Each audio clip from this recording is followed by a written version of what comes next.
ഈശോമിശിഹായ്ക്ക് സ്തുതിയായിരിക്കട്ടെ. പ്രിയ സഹോദരങ്ങളെ, പരിശുദ്ധ അമ്മ കണ്ണീർ പൊഴിക്കുന്നത് എന്തുകൊണ്ടാകും? ഈ കാലഘട്ടത്തിൽ, പ്രത്യേകമായി കഴിഞ്ഞ ഒരു 20 വർഷക്കാലത്തിനിടയിൽ പരിശുദ്ധ മറിയത്തിൻ്റെ രൂപങ്ങളും ഫോട്ടോകളും കണ്ണീർ പൊഴിക്കുന്നതായി കാണപ്പെടുന്നു. ലോകത്തിൻ്റെ ഏതാണ്ട് എല്ലാ കോണുകളിലും നിന്ന് സമാന സംഭവങ്ങൾ റിപ്പോർട്ട് ചെയ്യപ്പെട്ടിട്ടുണ്ട്. ഈ കണ്ണുനീർ പരിശോധിച്ചതിൽ നിന്ന് ഒലിവെണ്ണയിൽ പ്രത്യേക സുഗന്ധം കലർത്തിയതോ യഥാർത്ഥ മനുഷ്യ കണ്ണുനീരോ രക്തമോ ആണെന്ന് കണ്ടെത്തിയിട്ടുണ്ട്. ഇവ ശേഖരിച്ച് വിശ്വാസപൂർവം ഉപയോഗിച്ചപ്പോൾ രോഗസൗഖ്യങ്ങൾ ഉണ്ടായതായും റിപ്പോർട്ട് ചെയ്തു. ചിലയിടങ്ങളിൽ രക്തക്കണ്ണുനീർ പരിശോധിച്ചപ്പോൾ O ഗ്രൂപ്പിൽപ്പെട്ട രക്തമാണെന്നാണ് കണ്ടെത്തിയത്. എന്തിനു വേണ്ടിയാണ് മാതാവ് കരയുന്നതെന്ന് ചിന്തിച്ച തൻ്റെ വിശുദ്ധരായ വൈദികർക്ക് പല പല കാരണങ്ങൾ കണ്ടെത്താനായി. മനുഷ്യകുലം ഇതുവരെ കടന്നു പോകാത്ത വലിയ ദുരിതങ്ങളിലൂടെയും രോഗങ്ങളിലൂടെയും കടന്നു പോകുമ്പോൾ ആശ്വാസം നൽകാൻ രോഗസൗഖ്യത്തിനായാണ് മാതാവിൻ്റെ ഈ സഹതാപ കണ്ണുനീർ എന്ന് ഒരു വിഭാഗം പറയുന്നു. എന്നാൽ പാപം ചെയ്യുന്ന കാര്യത്തിൽ വളരെയധികം മുന്നോട്ടു പോയ മനുഷ്യർക്ക് സംഭവിക്കാൻ പോകുന്ന ആത്മനാശമോർത്ത് പാപബോധമുണ്ടാകാനാണ് അമ്മ കരയുന്നതെന്ന് വേറെ ഒരു വിഭാഗം പറയുന്നു. ചില സ്ഥലങ്ങളിൽ ചില വിശുദ്ധ വ്യക്തികൾക്ക് നൽകിയ വെളിപ്പെടുത്തലുകൾ അനുസരിച്ച് ഗർഭചിത്രം മൂലം മരണമടയുന്ന കുഞ്ഞുങ്ങളെ ഓർത്താണ് കരയുന്നതെന്നും മനുഷ്യർ ചെയ്തു കൂട്ടുന്ന ഘോര പാപങ്ങൾക്ക് വരാനിരിക്കുന്ന ദൈവകോപത്തിൻ്റെ ശിക്ഷകൾ ഓർത്തിട്ടാണ് മാതാവ് കരയുന്നതെന്നും വിവരം ലഭിച്ചിട്ടുണ്ട്. രക്തക്കണ്ണീർ പൊഴിക്കുന്ന മാതാവിൻ്റെ രൂപങ്ങളും ഫോട്ടോകളും നോക്കിയാൽ റോസ മിസ്റ്റിക്ക മാതാവിൻ്റേതാണ് കൂടുതലായി കാണുന്നത്. പ്രാർത്ഥന, സഹനം, പ്രായശ്ചിത്തം എന്ന 3 റോസാപ്പൂക്കൾ ഏന്തി നിൽക്കുന്ന പരിശുദ്ധ അമ്മയുടെ രൂപമായതിനാൽ പാപങ്ങൾ ഓർത്ത് പശ്ചാത്തപിച്ച് പ്രായശ്ചിത്തവും പ്രാർത്ഥനയും സഹനങ്ങളുടെ സ്വീകരണവും വഴി നവീകരിക്കപ്പെടാനുള്ള ആഹ്വാനമാണെന്ന് ഊഹിക്കാം.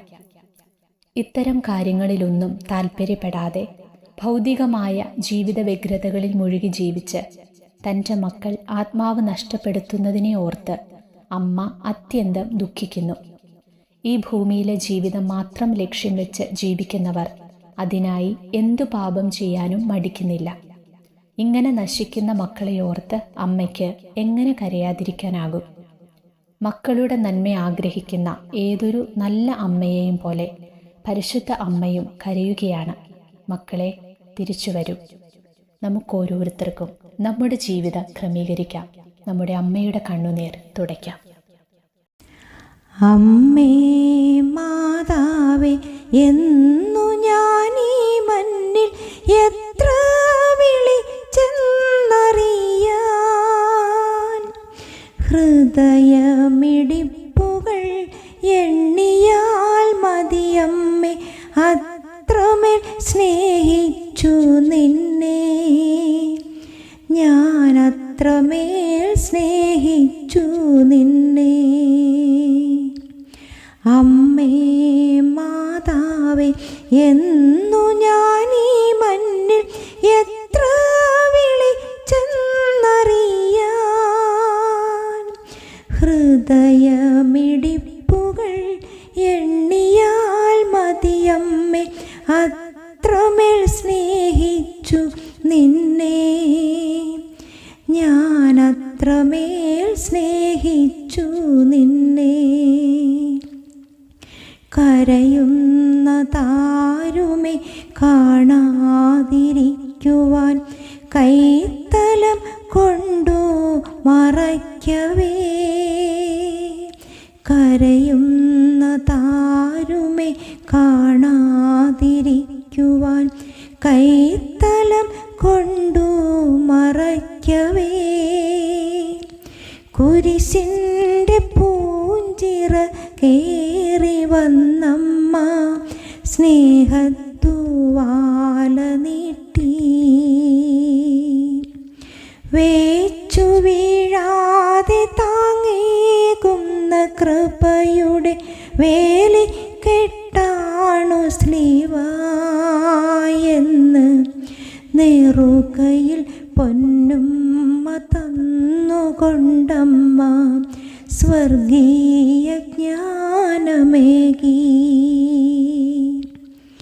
ഈശോയെ നിന്റെ മാതാവിനെ ഞാൻ എന്തേറെ സ്നേഹിക്കുന്നു. മരണനേരത്ത് കൂട്ടായിരിക്കുവാൻ അമ്മയെ തന്നല്ലോ നീ. അമ്മേ മാതാവേ എന്നു ഞാൻ ഈ മണ്ണിൽ എത്ര വിളിച്ചെന്നറിയാൻ. ഹൃദയമിടിപ്പുകൾ എണ്ണിയാൽ മതിയമ്മേ, അത്രമേൽ സ്നേഹിച്ചു നിന്നെ ഞാൻ, അത്രമേൽ സ്നേഹിച്ചു നിന്നെ.